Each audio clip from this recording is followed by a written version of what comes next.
Takhle, tohle je jeden z mých nejoblíbenějších, je to strašně rychlý a strašně účinný. Při použití musíme trošku naslinit.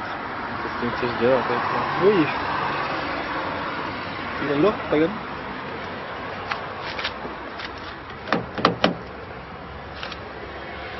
Tak já to musím těsnit.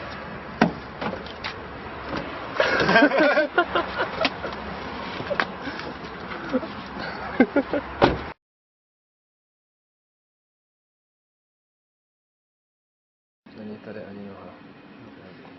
Stará dobrá Francie, zámky na jednoduchý elektrický obvod. Tohle je co? To je 1800 kV, kamaráde. Takže my do těch zámků pustíme 1800 kV a uvidíme, co se stane. Jenom bacha, ničeho se nedotýkat.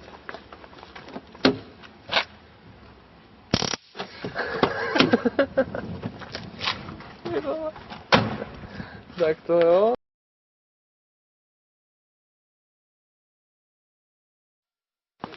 Víš co, oni nějaký ovladačníka fungují stejně jako takový ovládání u moderních aut, takže je úplně jedno, jestli otevíráš, jestli otevíráš výměníčko televizi, a nebo bude mít počkej, tady je, sleduj, jo? Krasavec. Jo, tohle, ty vole, počkej, ty vole, to si děláš, my jsme zkoušeli vždycky navolit nějaký čísla, jenže prostě to jsme tady stáli půl hodiny, ale jak se přišli na tohle, sleduj, jdem? Jasně. Tak za 3 teďka.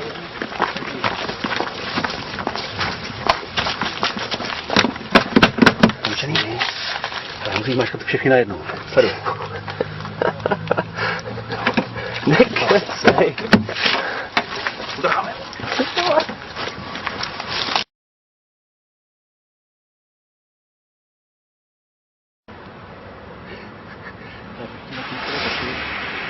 Akorát, že to potřebuješ trošku víc zkušenosti. To neznáš? To je anální koru. Tak jdem. Strašný.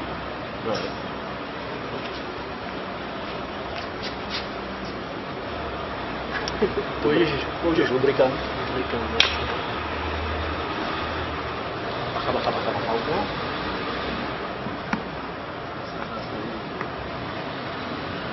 Tak potřebuješ na přesný místo, který ti pak ještě ukážu. No? A teďka jenom zapumpuješ.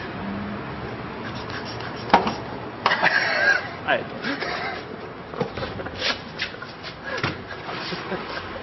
To je právě. OK.